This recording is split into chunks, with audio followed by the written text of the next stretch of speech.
that both the Life Extension Mix and Mind Alert pills are medicinal products. The IMB stated that before a medical product can be authorised for use, the manufacturer must apply for a product authorisation from the IMB. This application is assessed for the quality, safety and efficacy of the product. A medicinal product cannot be marketed without prior authorisation under the law. The IMB has also confirmed that the Tony Quinn organisation has no products licensed with themselves, yet they are being sold nationwide. That would be actually very interesting to see as well, you know, the papers, the quality assurance and quality control behind something like this. It must be enormous, it must be very costly to carry out and very difficult, because if you have some ingredients in pharmacological amounts like, for example, vitamin C, then that may have a synergistic effect with another ingredient in this tablet. And, you know, it would be very difficult to actually pinpoint how that tablet is going to affect a person and what type of cocktail you end up with. People have to be very careful about claims and, you know, what a name implies. Life Extension, Mind Alert, all of those things are quite difficult to measure. And I think that people should look at supplements as supplements. They're not replacements for meals and snacks. So that, yes, you can use them, but if you do use them, make sure you tell your GP at your regular checkup. The IMB has stated that an enforcement officer has recently been appointed to examine the area of unlicensed medicines. Another area of Quinn's enterprise that's been called into question is his postal request system. This system of applied positive thought again is advertised in his free sheet Blueprint for Successful Living. For £25 a month or £40 for a family, Tony and his staff will concentrate on your goals. All you have to do is post them to Tony along with a cheque. Postal requests are a demonstration of the Educo system. Now, just can I say that the Educo system means to draw out from within, as opposed to stuffing in information from the outside, which is normal education. The Educo system is based on the idea that you can learn to use your mind in a more productive manner. Now, with the postal requests, what you do is, if you have an issue that is in your mind, but you find it hard to maintain a very positive outcome in your own mind for it. And it could be a personal issue, a business issue for somebody else, or whatever it's going to be. What you may do with the postal requests is enlist the help of Tony and Aideen that does the work on that, and they will work along with you on the issue. You write out what the issue is, and you ask them to work, and they will work every day on that for you. How do you mean they will work on it for you? They will look at your request and hold a positive outcome for you. Now, this is deep into the area of mind technology, and there's very strong scientific evidence in certain areas for this.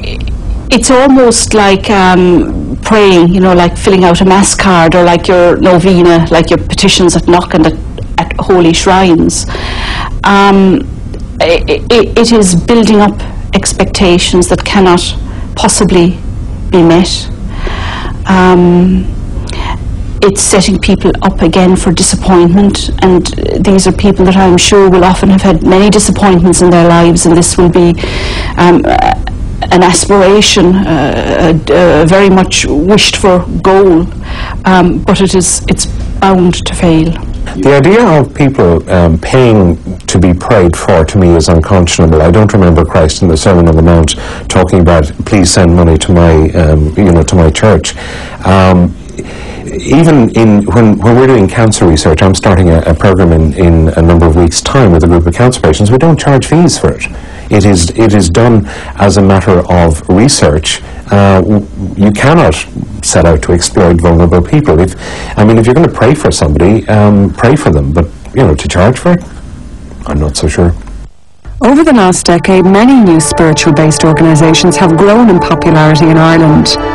With society becoming increasingly secular, more and more people are looking for different ways to explore their spirituality, resulting in a rise in cult-like activity. Mike Gard works for Dialogue Ireland and has been monitoring the growth of new religious and spiritual movements for over 2 decades. For most people in Ireland, when they think of Tony Quinn, they don't think about religion or about or something to do with a new religious movement. In fact, they're coming across him would be somewhat simple in the sense that it would be connected to some food or some nutrient or some product, some health product. But what's that got to do with religion? And if you ask Tony Quinn himself, he'd say, well, I've got nothing to do with religion. But when you look a bit deeper, you'll find, well, obviously, first of all, he uses the concept of yoga, which is, of course, a very deep, ancient tradition from the East. And he has his own particular interpretation of that, though the main focus in the last few years has been away from his yoga and more into this kind of what I would call a JUCO program, this idea of what you really want in life. If you focus on it, you can achieve it, what I would call, the power of positive thinking. That's the kind of Tony Quinn that I think is attracting this new breed of Irish people, because that's the kind of dream that they want. They want the big car, they want the successful life. Obviously, that's how it looks, and that's why they go in that direction.